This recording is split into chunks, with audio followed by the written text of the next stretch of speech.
Bonjour à tous et bienvenue en Andalousie pour le lancement presse des nouvelles Yamaha Tracer 900. Alors je dis les nouvelles, pourquoi? Parce qu'il y a une nouvelle déclinaison justement qui arrive en 2018, la Tracer 900 GT. Alors cette déclinaison, elle se distingue de la version standard par ses valises de 22 litres de chaque côté, livrées de série, qui s'ouvrent avec la clé de contact, qui sont facilement démontables grâce à un système ici assez facile d'accès.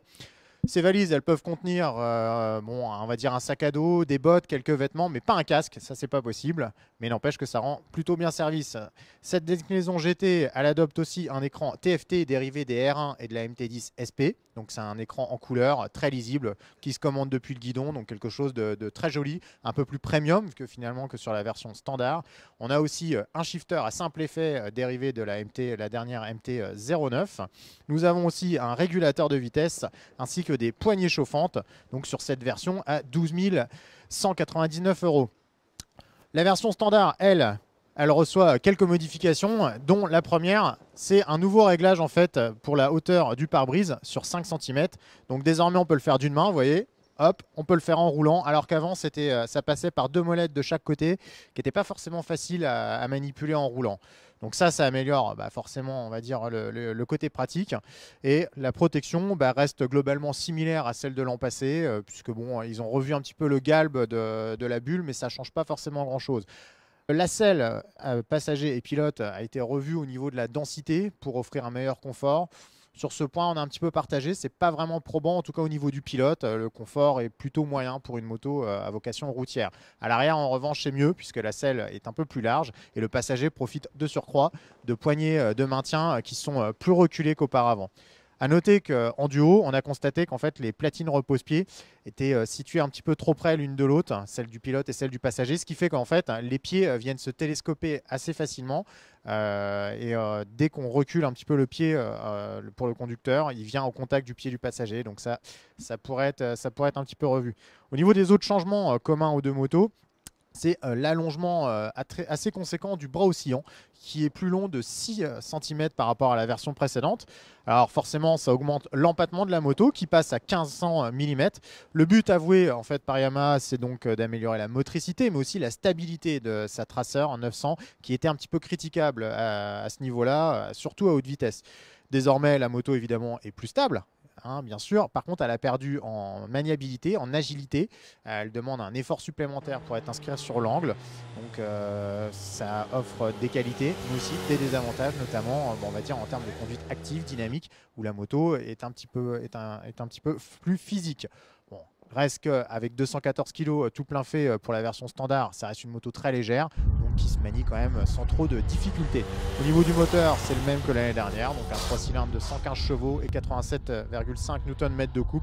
Aucune évolution majeure sur ce moteur qui fait partie des plus intéressants de la production. Il a du caractère, il est râpeux, il est souffleux, il est très disponible, il a pas mal d'allonges. Bref, c'est un moteur vraiment très très plaisant avec une belle sonorité comme tous les trois pattes. Donc c'est un moteur qu'on valide effectivement avec beaucoup de plaisir.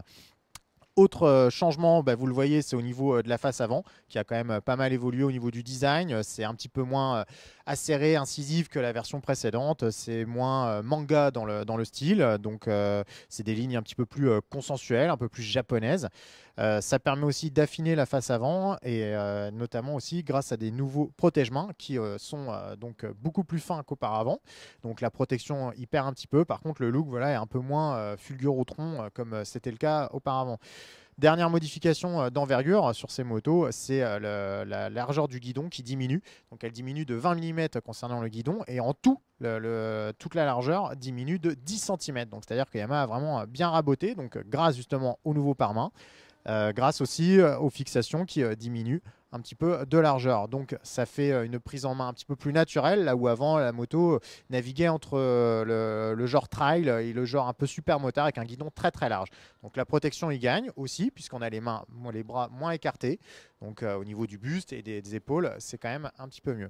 Au niveau des freins, c'est les mêmes que le millésime précédent, donc des étriers radio 4 pistons qui apportent une bonne satisfaction à l'avant.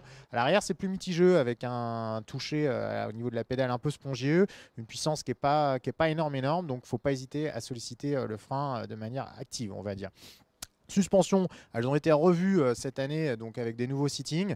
Les réglages restent encore un petit peu souples à notre goût, surtout en fait sur cette nouvelle Tracer GT, qui elle en plus hérite de suspensions plus évoluées que la version standard, puisque la fourche notamment est réglable entièrement, alors que celle-ci n'est réglable qu'en détente et précharge. Malgré tout, nous on a trouvé que la fourche était quand même un petit peu molle, hein, notamment sur des forts freinages. Il y a quand même une course morte assez importante. Même chose pour l'arrière, il ne faut pas hésiter à rajouter de la précharge hein, pour avoir un tempérament, un comportement un peu plus rigoureux et un petit peu moins de transfert de masse appuyé, que ce soit à l'accélération comme au freinage.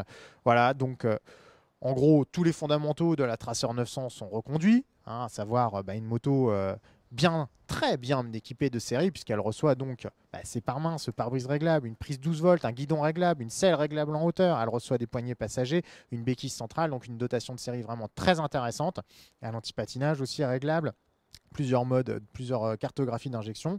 Le tout donc pour 10 599 €, soit 100 € de plus que l'année dernière. Cette GT, comme je vous l'ai dit, elle a encore plus d'équipement, donc elle va être encore plus indiquée donc, pour faire du long cours. Et elle offre un comportement très homogène et avec des penchants pour l'arsouille qui sont pas négligeables non plus. Bref, une sport routière comme on les aime. Pour le reste, je vous invite comme d'habitude à lire notre essai sur motonet.com. Restez connectés.